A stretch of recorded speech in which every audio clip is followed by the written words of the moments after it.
sa Panginoon ng isang bagong awitin.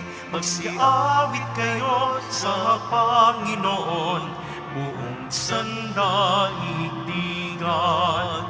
Awitan ang Panginoon at purihin ang kaniyang ngalan. Ipahayag ang kanyang pagliligtas sa lahat ng panahon. Magsiawit kayo sa Panginoon ng isang bagong awitin. Magsiawit kayo sa Panginoon, buong sandaigdigan. Sa ngalan ng Ama at ng Anak at ng Espiritu Santo. Amen. Ang pagpapala ng ating Panginoong Jesucristo, ang pag-ibig ng Diyos Ama, at ang pakikipagkais ng Espiritu Santo naway sumainyong lahat. At sumaiyo rin. Ang ating banal na pagdiriwang ay pagunita kay San Alfonso Maria ng Liguori. San Alfonso Maria ng Liguori. Siya po ang pundador ng mga paring Redemptorists. Yung mga pari po sa Baclaran, mga paring Redemptorist po sila. Ang ngayon po ay unang Sabado, pumupunta po tayo sa pag-alaga, pagkalinga ng ating mahal na Birheng Maria. Mga kapatid, aminin natin ang ating makasalanan upang tayo maging marapat gumanap sa banal na pagdiriwang. Inaamin ko Sa makapangyarihang Diyos at sa inyo mga kapatid, nalubha akong nagkasala sa isip, sa salita at sa gawa at sa aking pagkukulang.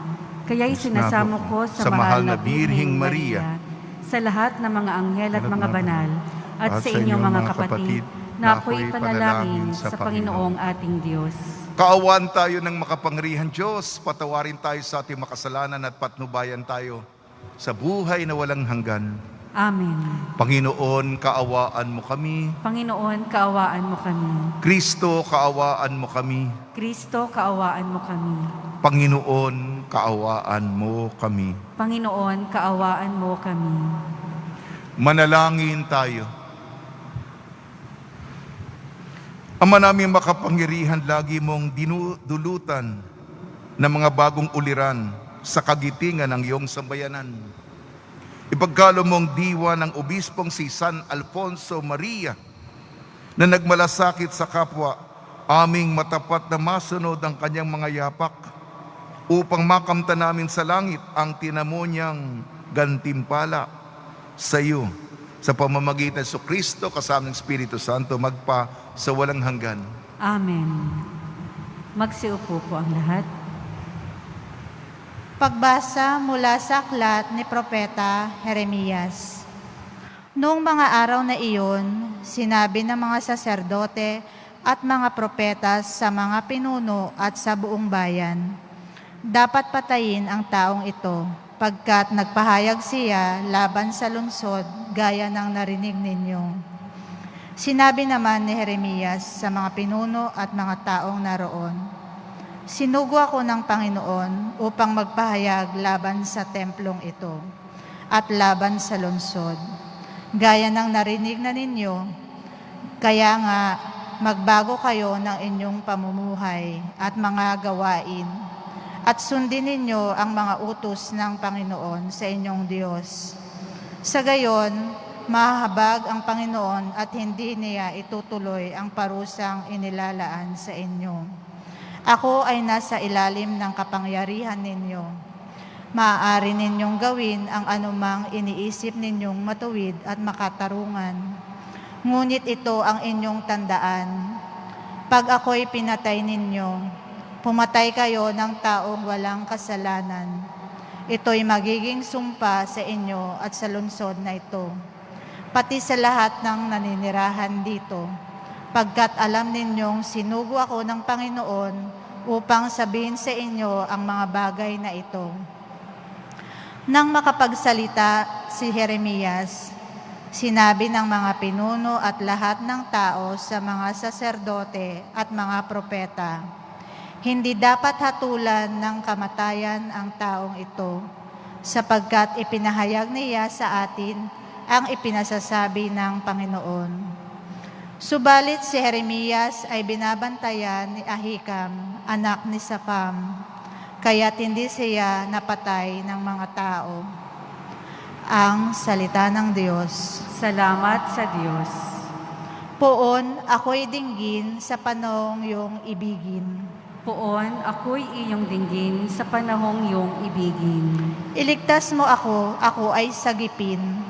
Sa putik na ito, tubig na malalim. Sa mga kaaway, ako'y iligtas din. Huwag mong tulutang ako ay maanod, dahil dalhin sa malalim at baka malunod. Hahantong sa libing ako pagkatapos. Poon, ako'y iyong dinggin sa panahong iyong ibigin. Naghihirap ako't mahapdi ang sugat. O Diyos, itayo mo ako ay iligtas. Pupurihin ang Diyos aking aawitan. Dadakilain ko't pasasalamatan. Poon, ako'y iyong dinggin sa panahong iyong ibigin.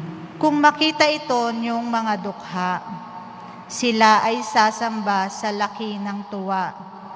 Dinirinig ng Diyos ang may kailangan, lingkod na bilanggoy di nalilimutan. Poon, ako'y iyong dinggin sa panahong iyong ibigin. Magsitayo po ang lahat.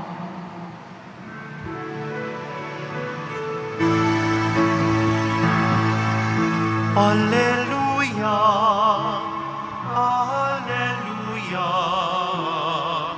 Alleluia. Mapalad ang inuusig sa gawang puspos ng bangin, pagkat may kakamting langit. Alleluia, Alleluia, Alleluia.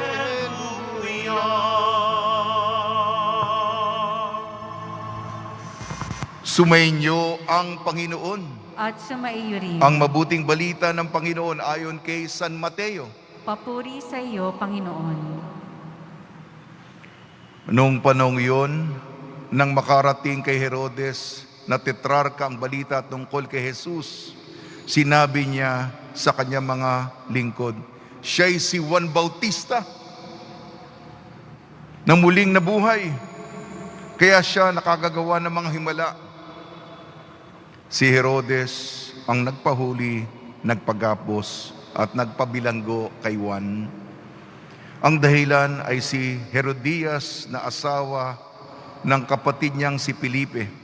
Laging sinasabi ni Juan kay Herodes, hindi matuwid na magsama kayo ng asawa ng iyong kapatid.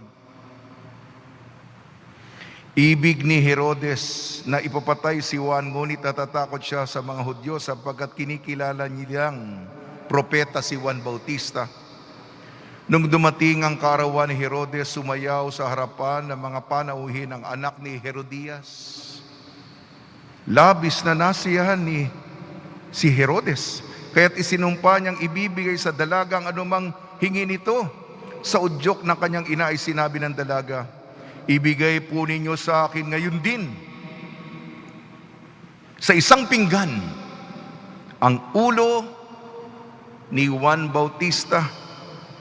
Nalungkot ang hari, ngunit dahil sa kanyang pangakong narinig ng mga panauhin, iniutos niyang ibigay yon sa dalaga.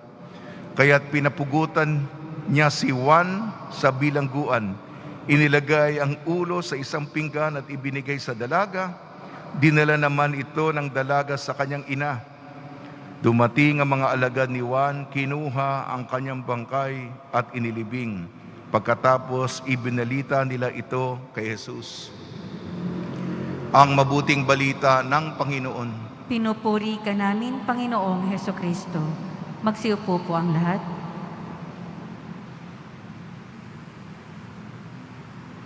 Nawa ang pagpapala, pagbibindisyon, pagbibiyaya, pagkakaloob ng maraming grasya mula sa ating napakabait na Nuestro Padre Jesus Nazareno, ipagkaloob po sa ating lahat. Ang balita kahapon ay ang may higit 4.5 buwan na tayo sa ating paglalakbay sa panahon ng coronavirus. Maabang panahon na. Kahapon ang pinakamataas. Yung isang araw, napakataas na. Kala ko yung pinakamataas. Tinalo pa ng kahapon. Mahigit 4,000 konfirmadong kaso. Sige po. Ako.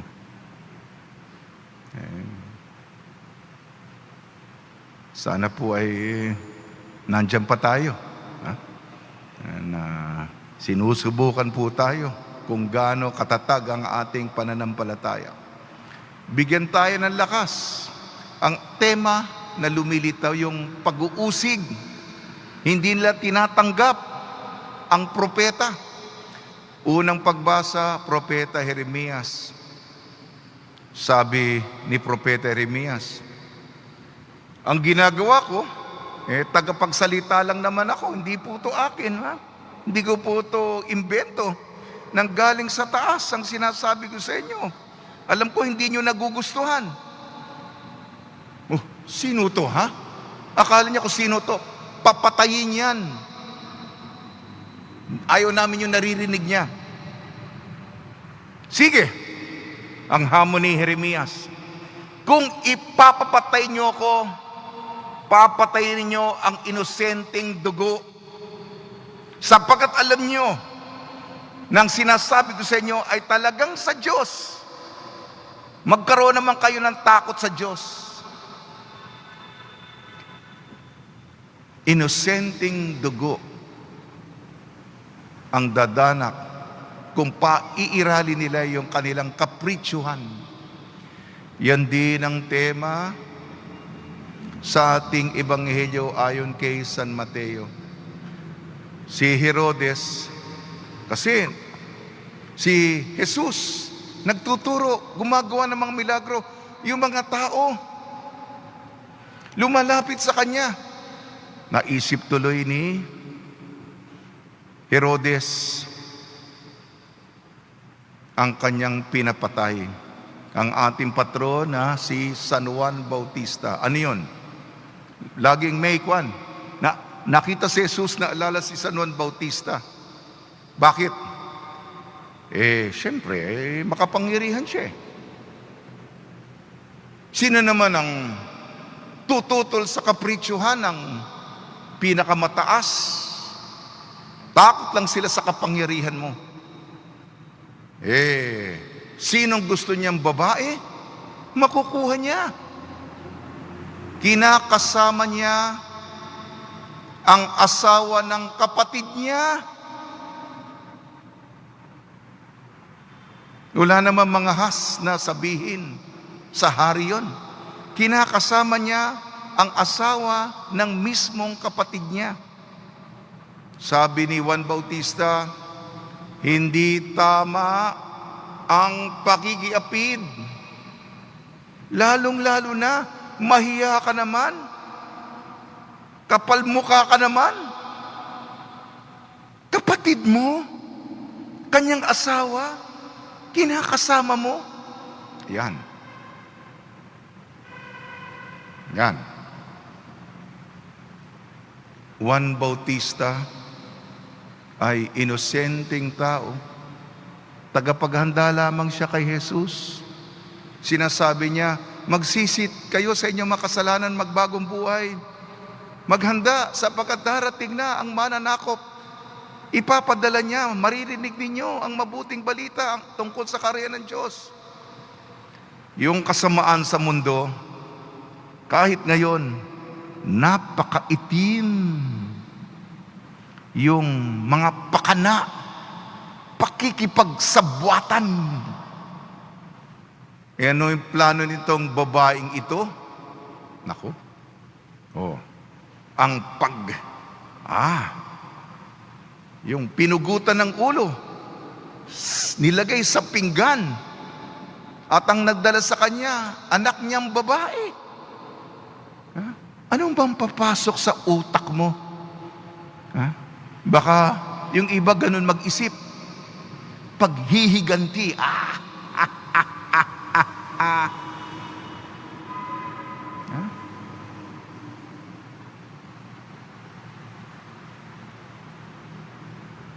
Kaya nga yun, kahit mga mababait na tao, mga inosenteng tao, pwedeng ipaligpit, ipapatay ng mga taong nag-aabuso ng kapangyarihan.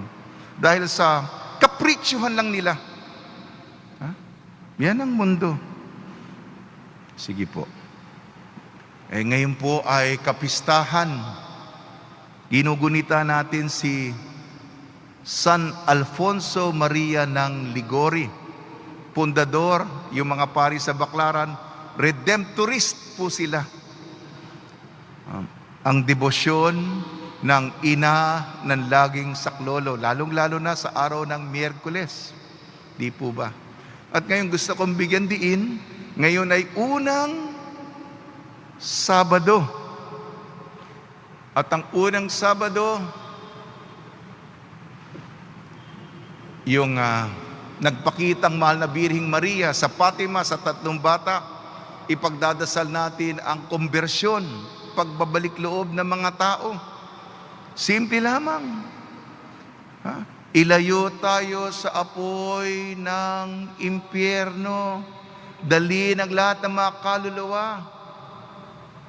sa langit, lalong-lalo na ang mga nangangailangan ng awa.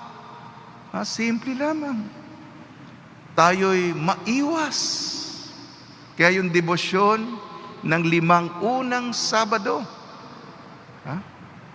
Yung unang Biyernes, para hindi tayo mapunta sa impyerno. Debosyon ng 5 unang Sabado, para hindi tayo tumagal-tagal sa purgatorio. Sunduin tayo agad ng mahal na Birheng Maria. Naku, mahirap din sa purgatorio. Mahirap dun. Pero mabuti na hindi impyerno. Kasi kailangan natin pagbayaran lahat. Pagnilayan natin ito. At umasa tayo sa awa, sa pagdadasal, sa pag-aaruga, sa pagkalinga ng ating Ina sa Langit. Sa tulong niya, ina ng laging saklolo ni San Jose, ni San Alfonso Maria ng Liguori, kasama na ang mga santong tumutulong sa pandemya, lalo na si San Roque. Malapit na yung piyesta, sa buwan na ito, tayo ay maging bukas lagi, maging matapang, katulad ng mga propeta, alang-alang sa ating Poong Senyor. Amen.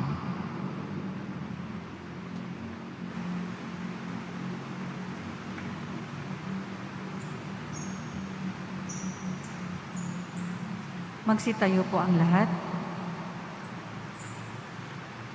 Minamahal ko mga kapatid, natitipon tayo kay Kristo na nagwagi laban sa lahat ng kasamaan. Lakas loob tayong lumapit sa Ama kasabay ng ating panalangin.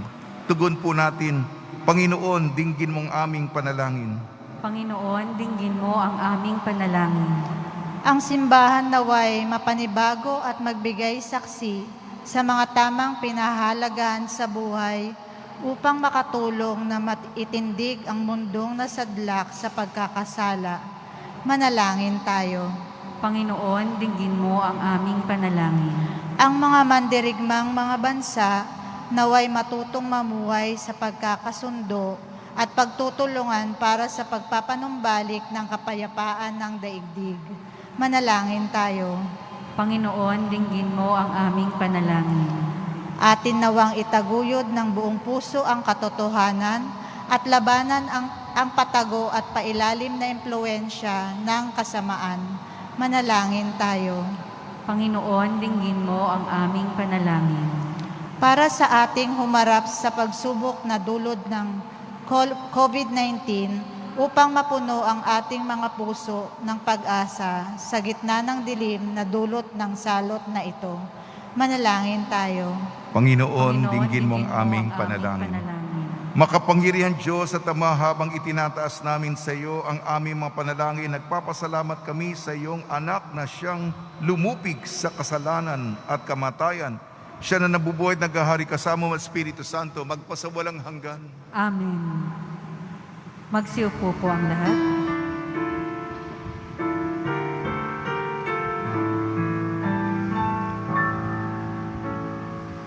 Kunin mo, O Diyos, at tanggapin mo ang alak at tinapay na handog ng pag-ibig sa gisag naming bayan mo. Ang handog na ito ay babaguhin mo, magiging katawan at dugo mo. Mula sa iyo, kaloob na ito, muli ay handog sa iyo.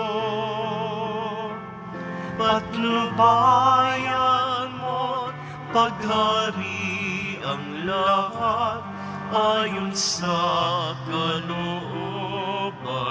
mo. Magutos ka, Panginoon ko, dagling tatalima ako. Ipagkaloob mo lamang na magbago ako, sa wakas matulad sa'yo. Magsitayo po ang lahat. Manalangin kayo mga kapatid upang ang ating paghahain ay kalugdan ng Diyos amang makapangyarihan. Tanggapin nawa ng Panginoon itong paghahain sa iyong mga kamay, sa kapurihan niya at karangalan, sa ating kapakinabangan at sa buong sambayanan niyang banal. Ama namin lumikha, ang paghahain namin ngayong si San Alfonso Maria ay ginugunita, ay kalugdan mo nawa.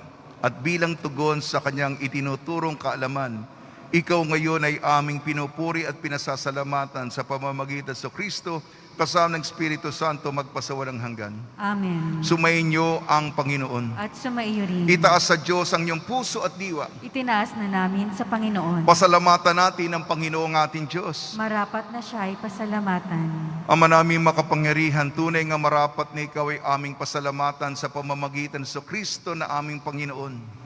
Ngayong si San Alfonso Maria ay pinararangalan sa pamumuhay niyang totoong uliran at pagiging maasahan sa panunungkulan.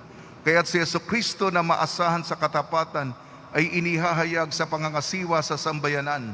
Ang malasakit ng mga ulirang tagapangasiwa noon ay nagpapatuloy magpahanggang ngayon sa mga panalangin kanilang iniukol. Kaisa ng sambayan mo'y dito'y nagtitipon. Kaya kaisa ng mga anghel na nagsisiawit ng papuri sa iyo, nang walang humpay sa kalangitan kami nagbubunyi sa iyong kadakilaan. Santo, Santo, Santong Panginoong Diyos na mga hukbo, napupuno ang langit at lupa ng kadakilaan mo, o sana sa kaitaasan. Pinagpala ang naparirito sa ngalan ng Panginoon, o sana sa kaitaasan. Magsiluhod po ang lahat. Ama naming banal, ikaw ang bukal ng tanang kabanalan. Kaya sa pamamagitan ng Espiritu, gawin mong banal ang kaloob na ito, upang para sa amin maging katawan at dugo ng aming Panginoong Jesucristo. Bago niya pinagtiis ang kusang loob na maging handog, hinawakan niya ang tinapay. Pinasalamatan kanya, pinaghati-hati niya yun. Iniabot sa kanya malagad at sinabi, tanggapin ninyong lahat ito at kanin. Ito ang aking katawan, nihahandog para sa inyo.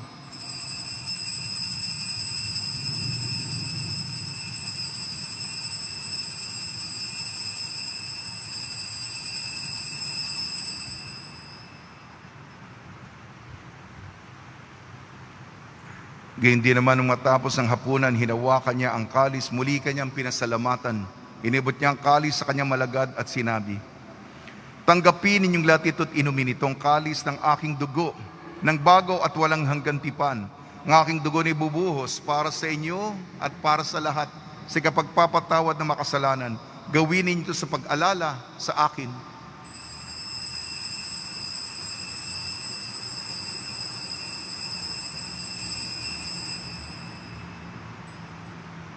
Magsitayo po ang lahat. Ipagbunyi natin ang misteryo ng pananampalataya. Si Kristo ay gunitain, sarili ay inihain, bilang pagkait inuming pinagsasaluhan natin, hanggang sa siya'y dumating.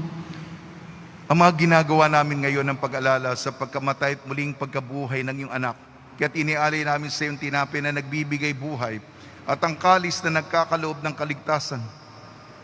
Kami nagpapasalamat dahil kami minarapat na tumayo sa harap mo para maglingkod sa iyo. Isinasamo namin kami magsasalo-salo sa katawan at dugo ni Kristo ay mabuklod sa pagkakaisa sa pamamagitan ng Espiritu Santo. Amalingapin mo yung simbahang laganap sa buong daigdig. Puspusin mo kami sa pag-ibig kaysa ni Francisco na aming Papa, ni Broderick na aming tagapangasiwa at ng Tanang Kaparian. Alalahanin mo rin ang mga kapatid namin na himlay na may pag-asang sila'y muling mabubuhay. Gayon din ang lahat ng mapumanaw, kaawan sila at patuloyin sa iyong kaliwanagan. Kaawan mo at pagdapating kami lahat na makasalo sa iyong buhay na walang wakas, kaysa ng mahal na Birhing Maria na ina ng Diyos, ang ina ng laging saklolo, ng kabiyak na puso niyang si San Jose, kaysa ng apostol, ni San Alfonso Maria ng Ligorio, San Aloysius Gonzaga, San Sebastian, San Lazaro, San Roque, San Juan Bautista, at ng lahat ng mabanal na namuhay dito sa daigdig ng kalugod-lugod sa iyo. May pagdiwang nawa namin ng pagpupuri sa ikararangal mo sa pamamagitan ng anak na aming Panginoong Jesucristo. Sa pamamagitan ni Kristo, kasama niya at sa Kanya, ang lahat ng parangal at papuri ay sa iyo, Diyos amang makapangyarihan, kasama ng Espiritu Santo, magpasawalang hanggan. Amen. Sa tagubili naman nakakagaling na utos sa turo ni Jesucristo na Panginoon natin at Diyos, ipahayag natin ng lakas loob. Ama namin, sumasalangit ka, sambahin ang ngalan mo, mapasa amin ang kaharian mo, sundin ang loob mo dito sa lupa para ng sa langit. Bigyan mo kami ngayon ng aming kakanin sa araw-araw at patawarin mo kami sa aming mga sala, para ng pagpapatawad namin sa nagkakasala sa amin. At huwag mo kaming ipahintulot sa tukso at iadya mo kami sa lahat ng masama.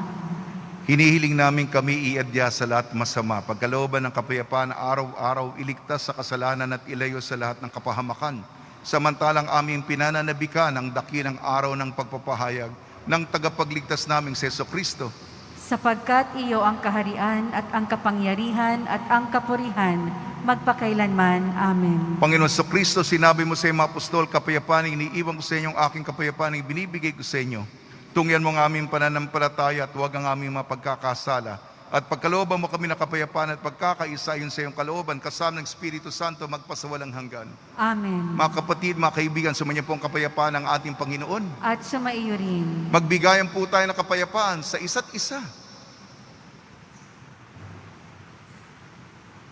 Kordero ng Diyos na nag-aalis ng mga kasalanan ng sanlibutan, maawa ka sa amin.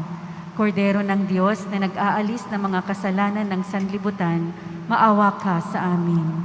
Kordero ng Diyos na nag-aalis ng mga kasalanan ng sanlibutan, ipagkaloob mo sa amin ang kapayapaan. Magsiluhod po tayo.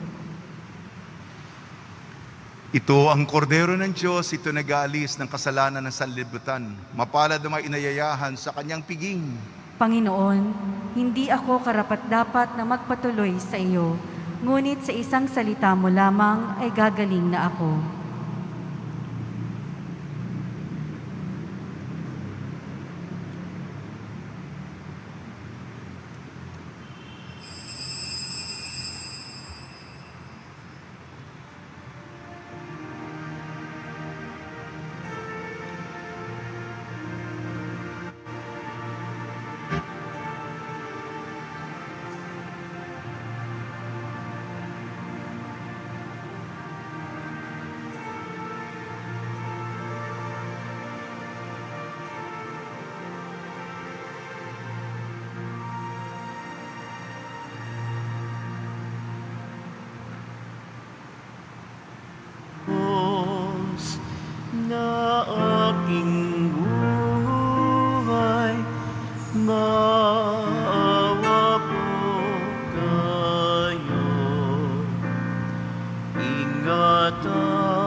kaloob na biyaya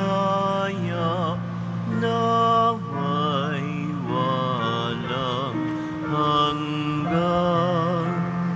May sakit pagalingin,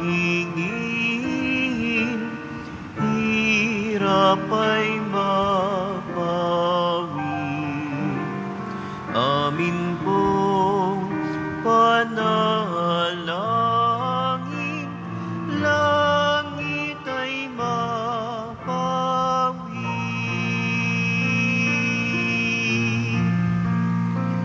Tayo ay mapabilang sa kaharian niya. Araw ng bagong silang, lugar ng ligaya.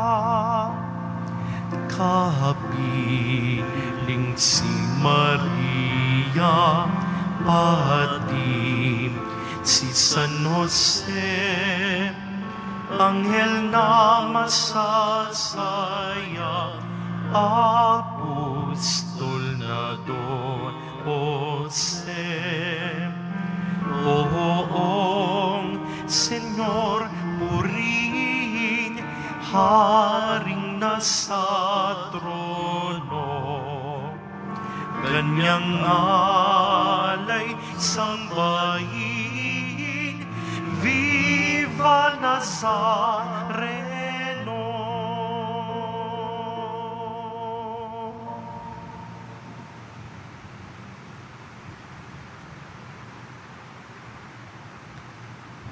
Magsitayo po ang lahat.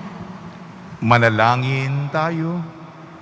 Ama namin mapagmahal, kaming nagsalo-salo sa bumubuhay na pagkaing si Kristo, ay paturuan mo sa gurong si Kristo upang sa pagunita namin kay San Alfonso Maria, kami matuto ng maasahang katotohanan mo at sa pag-ibig na magampanan namin ito sa pamamagitan sa Kristo kasama ng Espiritu Santo magpa sa walang hanggan. Amen. Panalangin kay San Roque. O pinagpalang San Roque, pintakasi ng mga may karamdaman, lingapin mo po ang aming mga kapatid na nasa banig ng karamdaman. Ang iyong pamamagitan ay sadyang makapangyarihan, na nung ikay narito pa sa daigdig, marami ang gumaling dahil sa pag-aantanda mo sa kanila ng kamahal-mahalang krus. Ngayong ikay niluluhati na dyan sa langit, nananalig kaming ang iyong pamamagitan ay lubhang magaling. Ialay mo po sa Panginoon Diyos yaring aming mahinaing, at sa tulong po ninyo ay makamit ang kagalingan ng aming kaluluwa at katawan. Pakundangan sa mga hirap at sakit ng Panginoon sa Kristo at inyo po mga panalangin. Amen. Senyor San Roque, ipanalangin mo po kami upang kami maadya sa salot ng COVID-19 at sa mga karamdaman ng katawan at kaluluwa. Senyor San Roque, ipanalangin mo po kami upang kami maadya sa salot ng COVID-19 at sa mga karamdaman ng katawan at kaluluwa. Senyor San Roque, ipanalangin mo po kami upang kami maadya sa salot ng COVID-19 at sa mga karamdaman ng katawan at kaluluwa. Pagbabasbas sa mga deboto ng kanilang mga kahilingan at dasalan. Mahal na poong Jesus Nazareno, iniyayag mo sa pamamagitan ng krus ang walang maliw na pag-ibig ng Diyos sa sangkatauhan. Pakinggan mo ang kahilingan niyong angkan na nagsusumamo sa iyo. Makamtanawan nila ang inyong katugunan at tanggapin ang kasagutan na may utang na loob na tinatanaw. Basbasan din po ninyo mga daladala nila mga imahin at dasalan. Sa pamamagitan ng bendisyon na ito, naway maalala nila mga pangako nila no sa binyag, na ikaw lang ibig at paglilingkuran bilang Panginoon magpasawalang hanggan. Amen. Nagpapasalamat po ako sa inyo sa inyong mga pagtulong at pagkakawang gawa. Kahapon ay may nagdala dito sa kumbento ng mga pagkain at ibinabahagi din naman natin ito. Ang tinutulungan natin yung mga nasunugan dito sa diocese ng Novaliches. Kaya yung pagtulong po ninyo, ang ating apostolado, yung kahit na ba masamang panahon at umulan, may mga nasunugan dito sa Novaliches. Tinutulungan po natin ang mga nasalanta ng apoy. At simula ng buwan ng Agosto, tayo po'y maghahanda dahil ang kapistahan ng ating Birhen ng Buena Hora, 15 ng Agosto. Maghahanda po tayo, may nobina po tayo. At dahil may pandemya ngayon, piyesta ni San Roque. Pagkatapos susunod na araw, 16 ng Agosto, paghahanda natin ang kapistahan ni San Roque. Birhen ng Buena Hora, 15 ng Agosto, 16 ng Agosto naman si San Roque. Sumainyo ang Panginoon At sumaiyo rin. at pagpalain kayo ng makapangyarihan Diyos, Ama, Anak at Espiritu Santo. Amen. Taglayin po ninyo sa inyong pag-alis ang kapayapaan ni Jesucristo. Salamat sa Diyos.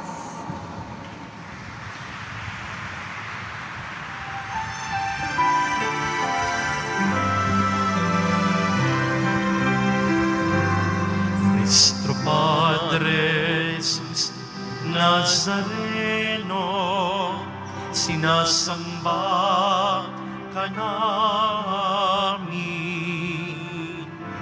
pinipinto ka namin, aral mo ang aming buhay at kaligtasan. Nuestro Padre Jesus Nazareno, iligtas mo kami sa kasalanan. Ang krus mong pinamatayan ay sagisag ng aming kaligtasan. Nuestro Padre Jesus Nazareno, dinarangal ka namin. Nuestro Padre Jesus Nazareno, nilulwalhati ka namin. Nuestro Padre Jesus Nazareno, dinarangal ka namin. Nuestro Padre Jesus Nazareno, nilulwalhati ka namin.